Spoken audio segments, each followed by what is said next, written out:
दोस्तों, किसी भी राज्य में हिंसा होती है, किसी भी राज्य में माहौल बिगड़ता है, तो उस राज्य में वो हिंसा क्यों भड़की, माहौल क्यों बिगड़ा, इसका संज्ञान लेने की पूरी जो जिम्मेदारी होती है वो पुलिस के कंधों पर होती है। पुलिस पता लगाए, सारी चीजें जांच पड़ताल करे, उसके बाद जो सच्चाई सामने आए जनता के सामने लाई जाए। लेकिन क्या आज जो हिंसा भड़क रही है, आज जिस राज्य में माहौल बिगड़ रहा है, क्या उससे जुड़ी एक एक सच्चाई जनता के सामने आने दी जा रही है? दोस्तों, हमारे देश का मीडिया इसमें बहुत महत्वपूर्ण भूमिका निभा रहा है। ये जो भूमिका है, ये आग में घी डालने की भूमिका है। ये मैं क्यों कह रही हूँ उसको आप समझिएगा जब आगे आपको एक खबर बताऊंगी। खबर देखिए सीधी सी है कि हल्द्वानी में, उत्तराखंड के हल्द्वानी में हाल ही में 8 फरवरी को जो हिंसा भड़की, उसके बाद वहां के मुस्लिम समुदाय के लोगों ने वहां अपने घर छोड़ने शुरू कर दिए हैं, खाली करने घर शुरू कर दिए हैं, जगह को छोड़ना शुरू कर दिया है। हो सकता है कुछ लोग चाहते भी यही हो, जो आप चाहते थे वो तो हो रहा है, लेकिन सवाल कितने उठ रहे हैं इसी बीच, सब कुछ जानना जरूरी है। दोस्तों, बताऊंगे आपको इस खबर में कि हल्द्वानी में जो हिंसा भड़की है, किस किस की वजह से भड़की और सब पर एक्शन हुआ है या फिर नहीं। क्या निर्दोष लोगों को पुलिस पकड़ पकड़ कर जेल में ठूस रही है? जेल भरो आंदोलन चल रहा है क्या पुलिस का? बताऊंगी दोस्तों इस खबर में। नमस्कार, मेरा नाम है जयंती झा और आप देख रहे हैं देश नीति।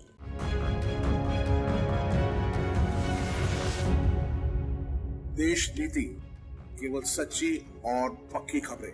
दोस्तों, उत्तराखंड के हल्द्वानी में मस्जिद और मदरसा, ऐसा आरोप लगा, मस्जिद, मदरसा और मजार, इन तीनों को जहां पर बनाया गया था, बताया गया प्रशासन ने कि वो जो जगह है वो अवैध है, आपने अवैध तरीके से वो जगह पर जगह कब्जाई हुई है और हमें उसे तोड़ना पड़ेगा। जब पुलिस का आरोप है, पुलिस वहां पहुंची, तोड़ने लगी तो उनके ऊपर हमला हो गया।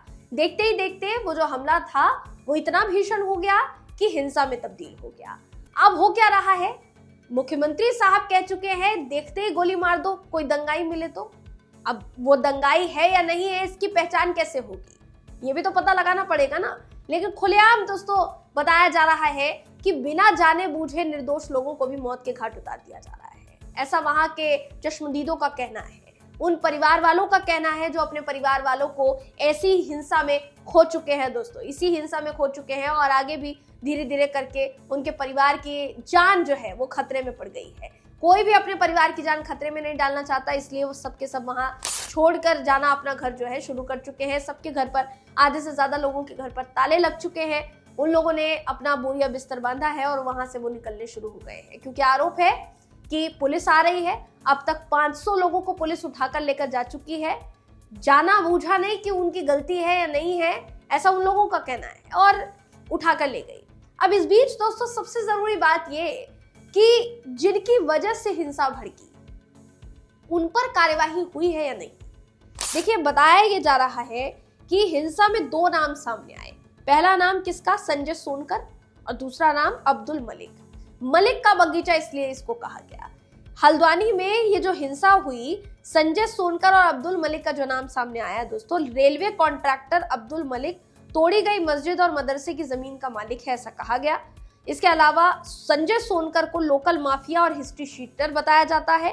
दैनिक भास्कर ने दोनों के बारे में बस्ती के लोगों से बात की। अब ये जो संजय सोनकर है, इसको लेकर आपको मीडिया में बेशक खबरें मिली हो या ना मिली हो दोस्तों, लेकिन कई लोगों की तरफ से आपको ये जरूर खबर मिल गई होगी कि अब्दुल मलिक जो है वो अपराधी रह चुका है और उसकी तरफ से जानबूझकर ये हिंसा जो है भड़काई गई है, मास्टरमाइंड उसको कहा जा रहा है। संजय सोनकर की बात नहीं हो रही है।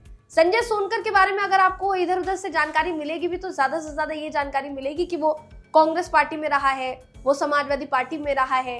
ये जानकारी बिरले आपको मिलेगी कि वो बजरंग दल का हिस्सा भी रह चुका है, और शायद ये जानकारी भी आपको ना मिले कि वो संजय सोनकर, जिसके ऊपर अभी तक पुलिस ने कार्यवाही नहीं की है, ऐसी खबर है, वो संजय सोनकर बीजेपी के कार्यक्रमों में भी एक्टिव रहता है। ये मैं नहीं कह रही हूँ, ऐसा खबर कहती है। बिना देर किए आपकी स्क्रीन पर वो खबर है दोस्तों, जो कहती है कि हल्द्वानी हिंसा में जिन 6 लोगों की गोली लगने से मौत हुई, उनमें 30 साल के फहीम का नाम भी शामिल है। फहीम गांधीनगर की वाल्मीकि बस्ती में रहते थे। फहीम का घर संजय सोनकर के घर के बगल में है। फहीम के भाई जावेद का आरोप है कि संजय सोनकर ने ही फहीम को गोली मारी थी। फहीम के छोटे भाई अनस ने संजय को गोली चलाते देखा था। संजय के खिलाफ अब तक कोई केस दर्ज नहीं किया गया है। संजय सोनकर को तलाश करते हुए मंगल पड़ाव इलाके ये लोग पहुंचे। गांधीनगर से यहां तक आने में 5 मिनट लगते हैं। संजय के घर के बाहर भी हिंसा हुई थी।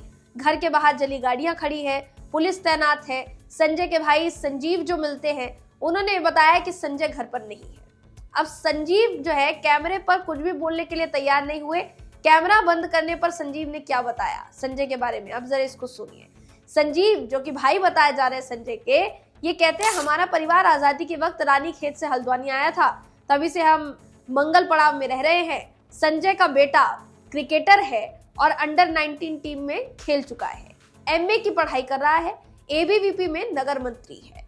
उनकी बेटी बीकॉम की पढ़ाई कर रही है। बस्ती के लोग संजय सोनकर को चरस माफिया कहते हैं, हिस्ट्री शीटर बताते हैं।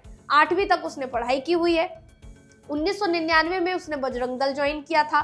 2001 से 2004 तक वो समाजवादी पार्टी में रहा। 2005 में उसने कांग्रेस ज्वाइन की। अभी फिलहाल किसी पार्टी से जुड़ा तो नहीं है दोस्तों, लेकिन वहां के लोगों का कहना है, मुस्लिम पक्ष खासकर उनका कहना है कि संजय सोनकर बीजेपी के कार्यक्रमों में एक्टिव रहता है। पहले भी कई मामलों में जेल जा चुका है। 2003 में उस पर आजादपुर मंडी में व्यापारी अजय कुमार की हत्या करने का भी आरोप लगा था।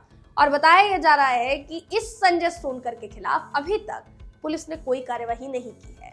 अब्दुल मलिक के खिलाफ शायद हो सकता है कार्यवाही हो गई हो, लेकिन संजय सोनकर के खिलाफ कोई केस दर्ज नहीं किया गया है, जैसा एक खबर कहती है। बाकी जो वहां के रहवासी हैं वो क्या क्या झेल रहे हैं वो तो ये बता ही रहे हैं। किसी के युवा बेटे को उठाकर लेकर चली गई पुलिस, किसी के पति को मारा पीटा गया, ऑटो जो है तोड़ दिया गया, इकलौती कमाई का साधन तोड़ दिया गया, और किसी के पति को उठाकर लेकर चली गई, किसी के छोटे छोटे बेटों को उठाकर लेकर चली गई पुलिस, जैसा वहां के रहवासियों का कहना है। इसलिए तमाम रहवासी अपने ही घर छोड़ने के लिए मजबूर है दोस्तों। क्या उत्तराखंड में यूसीसी लागू होने के बाद, मान लीजिए कि अगर ये आप यूसीसी से इसको करेक्ट भी कर रहे हैं, तो क्या यूसीसी इसलिए लागू किया गया था? उत्तराखंड के उन लोगों को आखिर विश्वास में क्यों नहीं लिया जा रहा है कि आपके साथ कुछ नहीं होने वाला है, आप अपने घरों को मत छोड़िए? बिल्कुल यही हुआ था दोस्तों एक समय में, जब उत्तराखंड में ही लोगों को उनके घर खाली करने के लिए कह दिए गए थे। आज हल्द्वानी में ये किस्सा हो रहा है। सोचिए, ये हाल है देश का। फिर ये कहते हैं सबका साथ, सबका विकास, सबका विश्वास। मुस्लिमों के हितैषी भी बनने की कभी कभी कोशिश करते हैं, लेकिन क्या ये सब करके आप भारत को विकसित देश बनाएंगे? ये सब करके क्या संभव है कभी तक भी? दोस्तों, इस पूरी खबर के बारे में आप क्या सोचते हैं? आपकी क्या राय है? कमेंट करके जरूर बताइएगा। अगर आपको ये वीडियो पसंद आया हो तो वीडियो को लाइक कीजिए, शेयर कीजिए, चैनल को सब्सक्राइब करना बिल्कुल भी ना भूले। फिर मुलाकात होगी आपसे अगली वीडियो में। तब तक के लिए नमस्कार।